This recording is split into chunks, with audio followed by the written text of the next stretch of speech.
On se trouve actuellement devant le CHBS de Lorient et nous sommes avec Philippe Jumeau, secrétaire départemental du Parti communiste du Morbihan. Donc monsieur Philippe Jumeau, bonjour. Alors, bonjour. L'initiative d'aujourd'hui est dans quel but? Alors on a découvert, comme beaucoup d'habitants du secteur que couvre l'hôpital de Lorient, et installé ici au bord du Scorff, c'est-à-dire ça va de Lorient à Quimperlé, ça représente 57 communes je crois, que depuis maintenant quelques jours, lorsque l'on vient en consultation, en rendez-vous pour des soins, eh bien, on doit payer le parking, alors que jusqu'à il n'y a pas très longtemps, ce parking était ouvert et donc gratuit. Donc nous, on s'est demandé la raison qui faisait que tout d'un coup, on passait du tout gratuit, tout ouvert à tout payant, quelle que soit la nature de la visite que l'on a pour l'hôpital. Et on trouve ça particulièrement indélicat d'avoir annoncé ça sans aucune concertation préalable, dans une période où l'hôpital public est déjà confronté à des difficultés organisationnelles, des difficultés budgétaires et financières.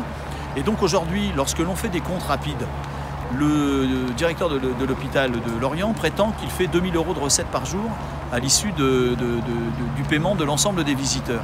Et bien multipliez ça par 5 jours semaine, 4 semaines dans un mois et 10 mois pour une année, vous avez un budget de 400 000 €. 400 000 € qui seraient consacrés à l'entretien de ce parking qui nous semble être en bon état. 400 000 € pour éventuellement l'entretien des bornes. Ça veut dire que l'hôpital est en train de trouver des recettes qu'il ne trouve pas dans le cadre de financements nationaux, qui sont totalement contraires à l'esprit même de la sécurité sociale, qui avait été créé, je le rappelle, par Ambroise Croizat, un ministre communiste après la guerre.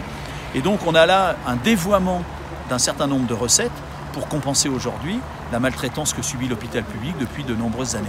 Alors vous disiez il y a un instant que vous l'avez appris comme de nombreux usagers sur le tas, en quelque sorte. Tout à fait. Il n'y a pas eu de concertation? Aucune. Il n'y a pas eu de discussion. Il existe plusieurs organismes, en particulier un qui s'appelle le Conseil de surveillance, qui certes ne peut pas prendre les décisions à la place de l'Agence régionale de santé ou la direction de l'hôpital, mais qui au moins est là pour avoir des éléments organisationnels, des éléments financiers du fonctionnement de l'hôpital. Eh bien, le Conseil de surveillance n'a pas eu l'information. Et dans ce Conseil de surveillance siègent des gens au titre de certaines institutions où il y a des élus locaux qui y siègent. Moi, je suis par ailleurs élu à Lanester. Je peux vous dire que cette information-là, je ne suis pas sûr que le maire de Lanester en était destinataire alors qu'il est membre du Conseil de surveillance, mais comme d'autres élus du secteur. Donc ça, pas de transparence, pas de débat sur cette décision unilatérale. Ça nous semble particulièrement déplacé. Et vous pensez qu'aujourd'hui, avec cette manifestation, vous allez obtenir gain de cause? Non, pas immédiatement.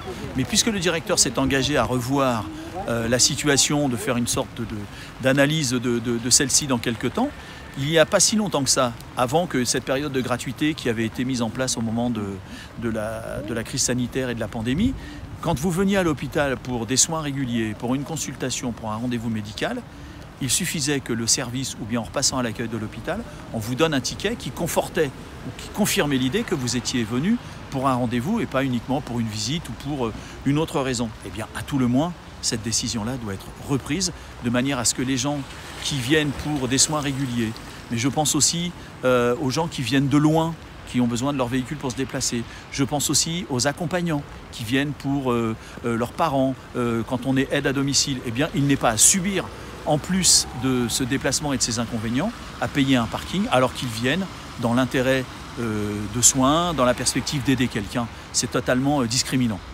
Quelle est la prochaine étape ? Alors la prochaine étape, ça va être un courrier en direction du conseil de surveillance, du directeur de l'hôpital et du président du conseil d'administration de celui-ci, à savoir le maire de Lorient, M. Loher.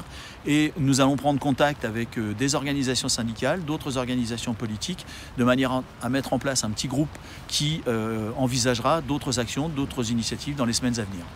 Monsieur Philippe Jumeau, merci beaucoup pour Jeune Radio.